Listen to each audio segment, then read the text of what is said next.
No coração da noite, um som de lamento tomou conta de todo o Egito. O primeiro filho de cada casa, o primogênito, o melhor de cada família, foi tomado pela mão de Deus.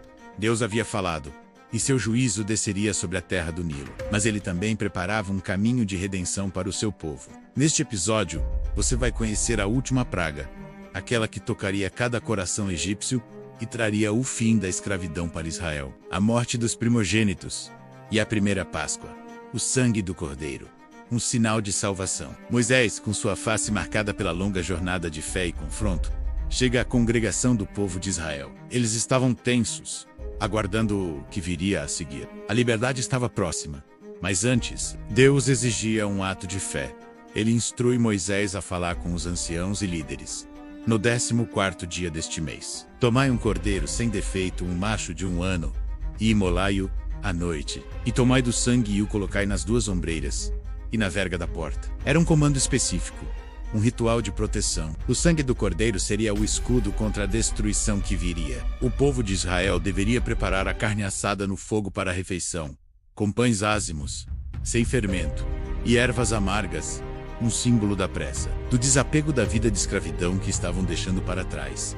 Aquela era uma noite de redenção e preparação para a liberdade. Cada família deveria estar pronta para partir a qualquer momento, com os pequenos preparados para a jornada, as mochilas prontas, e a confiança total no que Deus faria a seguir. Era a noite que mudaria tudo. O sinal mais importante era o sangue do Cordeiro. Deus instrui Moisés de forma clara: quando eu vir o sangue, passarei por vós, e não haverá entre vós praga de morte. A marca do sangue seria um escudo inviolável contra a morte. Onde o sangue fosse aplicado nas portas, o anjo da morte não entraria. Mas onde não houvesse essa marca, a morte ceifaria o primogênito. O povo de Israel, com um coração cheio de temor e esperança, seguiu a ordem com fé.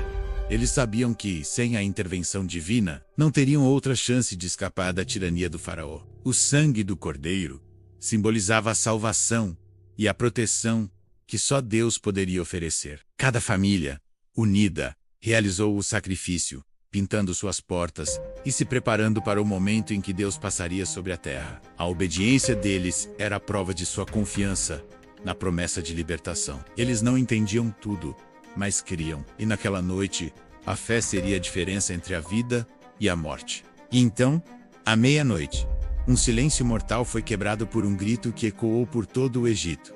O anjo da morte passou pela terra. A morte tocou as portas das casas egípcias, levando os primogênitos, desde o filho do faraó até o filho do mais humilde servo, e até mesmo os primogênitos dos animais. Foi uma cena de terror absoluto. O choro crescia.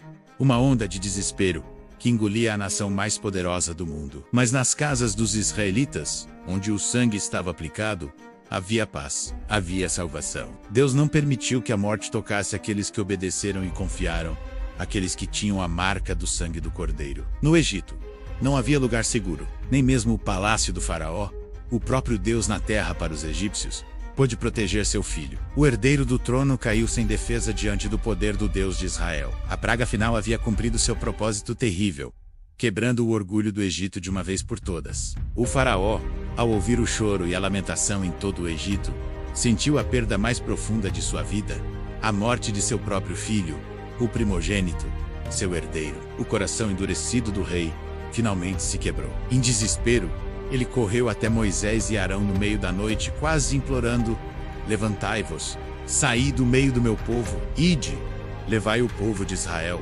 como dissestes, e ide servir ao Senhor. O faraó estava quebrado, derrotado, não pela força de um exército, mas pela vontade soberana de Deus. Ele tinha sido vencido em sua própria terra, diante de um Deus invisível, mas de poder imensurável. O orgulho que o levou a desafiar o Criador se transformou em pó.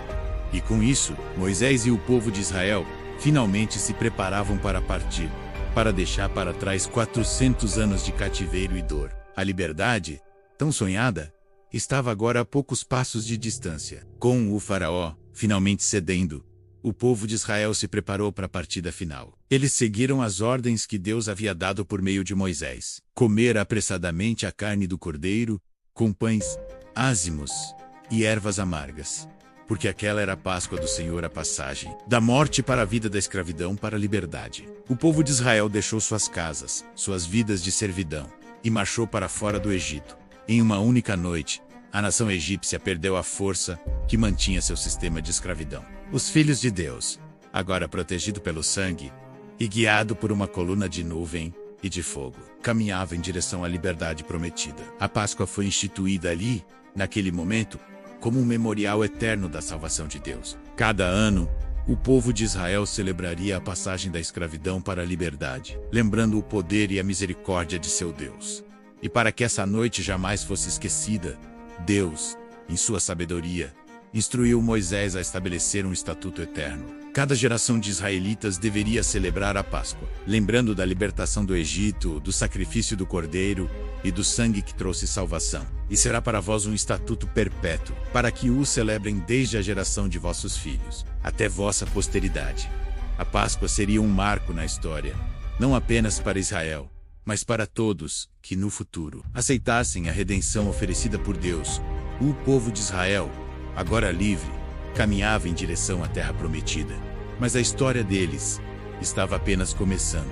Deus tinha muito mais para fazer. Milagres, maravilhas e mais intervenções divinas. E a próxima grande lição estava prestes a se manifestar. A libertação de Israel foi selada com o sangue do Cordeiro. Mas o Mar Vermelho seria o próximo grande palco da salvação de Deus. E Moisés disse ao povo: não temais, estai firmes, e vede o livramento do Senhor que hoje vos fará. No próximo episódio, a travessia do Mar Vermelho. Não deixe de assistir. Inscreva-se no Universo Bíblico. A Bíblia como você nunca viu, do Gênesis ao Apocalipse. Obrigado por assistir.